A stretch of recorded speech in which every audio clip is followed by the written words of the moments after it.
You have no idea right now what this studio looks like in here. We have a full house, live studio audience. All right, so here we go. On Cobra Kai, his character finds himself in prison. So has been being behind bars changed him? Take a look. I make friends pretty easily. I find that a little kindness goes a long way. I'm happy to hear that you're doing well with the others. Not all prisoners your age have the same experience. They're usually easy targets. Well, I'm made of stronger stuff. You could throw me right through a window and I wouldn't even get a scratch. Emotionally speaking, of course. Of course. Looks like our time is up. Oh, we were just getting into a groove. We were just getting into a groove. Okay, Thanks. Martin Kove, I really the enjoy man our time who has brought the together. infamous John Kreese to life for now nearly 40 years, is with us live in living color this morning, along with his son, actor and producer. There they are, Jesse. And the father-son duo will be appearing at New York ComicCon, to say the least, for a collaborative project that they are going to tell us all about in the upcoming minutes. Cove Squared in the house. Good morning to you both. I'm just so honored to be sitting here at this table with you guys. I mean, what a star-studded table, myself not included. Martin, I'm going to start with you. And don't give away any spoilers for those of us who only recently got on the Cobra Kai train. I'm so embarrassed to admit I'm still in season 1.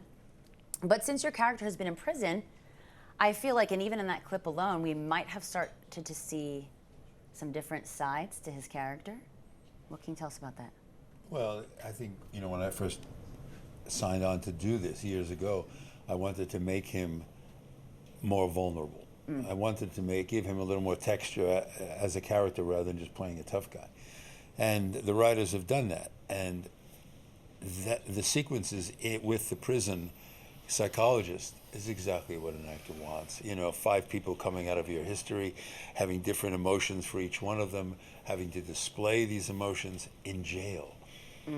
So it's been a good ride. It's been a real good ride because you know, we have good people, good writers, and there's not much an actor can ask for except if the writing is good, you know, you're just home free. Look at that. And you've said that this season has been very emotional for you. And why is that? And what unfolds in that line, along those routes for your character in this season? Well, he has a girlfriend there, and we often talk about, will John Kreese have someone in the next season? You know, and I know exactly what I want to do, you know. And Jesse and I talk about it all the time. She was my girlfriend from season 3, by the way. You stole her. That's right. It was his girlfriend from season 3. Not again. That's right. We did. John Kreese, in the diner scene, steals his girlfriend. That's very funny. I forgot about. I'm really sorry. I'm really sorry I did that. We need some tissues over here. You beat me in a fair fight. It's fine. You know, but you know, that whole sequence with the woman, and then the sequence with. You know, we find when Billy Zabka and I are acting together, there's so much history. Oh, yeah, really. So much history of 35 years that you don't have to have any dialogue. You don't have to even read what's there. No. Because the audience sees so much between these two characters, whether you're in a bar or whether you're sitting in a park bench. It's literally sizzling. It's right. It is. It's sizzling. This interview is on fire, Boy, oh folks. boy. Right. I mean, many Karate Kid fans love you as the villain, John Kreese. You like to think this character is misunderstood, though, as we've discussed. And we're seeing others falling into that role, kind of, now? Well, you know, you've got Hawk, but my favorite character is Tori. Tori, I just love the fact she's a female warrior, you know, and I've always loved her. And at the beginning, I wasn't sure about how she was playing it because she wasn't a martial artist. Right. And I said, why is she cast? And it was my first feeling. And then she's grown into this whole structure of a wonderful character, vulnerable yet tough, and winning tournaments and all. I just think that the casting is brilliant. Oh, yeah. They're just brilliant, all of them. Just terrific. I would have to agree. And especially putting your son in, right? Best decision yet. And tell us about your character. Have you gotten in on all the action now, obviously, in those flashback scenes? I was very fortunate just being a small piece of the storyline. Funny enough, I was in the Karate Kid and Cobra Kai universe together, so I was very lucky. You know, I did audition for it. It all worked out. Okay. We had a good time, and you know, it was kind of like a Back to the Future moment within Cobra Kai. So I enjoyed every second of it. I'm very grateful for them for giving me that opportunity. Now, is this the only project that you guys have acted on together? Or you did Karate Kid?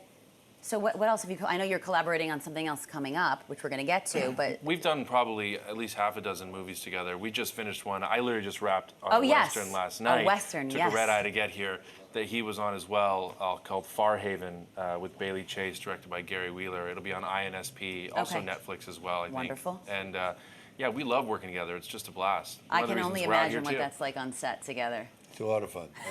It's really a lot of fun. I mean, you read about Paul Newman doing it with Joanne Woodward, and it's just you understand the vibes. I mean, I didn't get him the part. He got Right, the part. he said he auditioned fair and He square. got it. I didn't even know he was up for it. Are you seeing him in a different light? I mean, I know you obviously always believed in him, and you've always thought he could do it as a good father that you are. But is it interesting for you, and what do you feel watching him do his thing?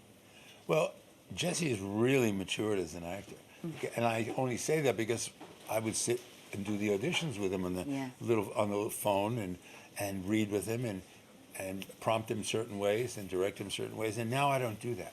Now he does it so well, and he's walking into these opportunities now, and it's tough. It's much tougher, even though there's more production for younger actors than when I came up. It still is tough because you're not meeting anybody. You're not going to meet a director. You can't be with Bob Fosse and say, hey, I can really dance and I can do this and blah blah blah. On Chicago or something. You don't meet anybody. You only meet them at the last moment after you've gotten the job. Yeah. So his job is to emote into the phone and make it his own, and it's not that easy. It's incredible. And speaking of dancing, don't think I didn't see you on Dancing with the Stars, but that's a conversation for another time, because you guys have an exciting collaborative project coming up. Another reason why you're in town, you're at ComicCon for 2 days, today and tomorrow. You'll tell me where exactly and what you'll be doing, but it's all about your new comic book that you've collaborated on, and tell us what it's called and everything surrounding that. Go ahead, Jess. Well, I mean, the Prodigal Son is what it is called, and it's it's an incredible Western story. It has a lot to do. I play the villain in this, but it has a lot to do with him and a young boy, that go on a journey to hunt down this horrible, outlaw gang that I run, and there's a lot of twists and turns. A lot of love as well with family, and it's really a great piece. It's something that we've been wanting to do forever, and we've been able to collaborate. And we'll be signing tomorrow from 12 to 3. Okay, where about? It'll be at the New York Comic-Con convention, Thunder Comics booth 2737, and it's going to be great. It's really exciting because years ago there was a comic book called The Adventures of Lieutenant Blueberry. Couldn't we talk to these people for 6 more minutes? I swear, this dynamic duo, please come back, okay? You're welcome anytime we appreciate into that. this place. Sure. All right, thank you so You much. have to wear that dress. Okay. Fine. Anything for you, Mr. John Cove. Dillinger, the lady in red. Look at this. Okay. And like I said, you can catch season 5 of Cobra Kai. It's on Netflix now. You'll catch them at Comic-Con this weekend.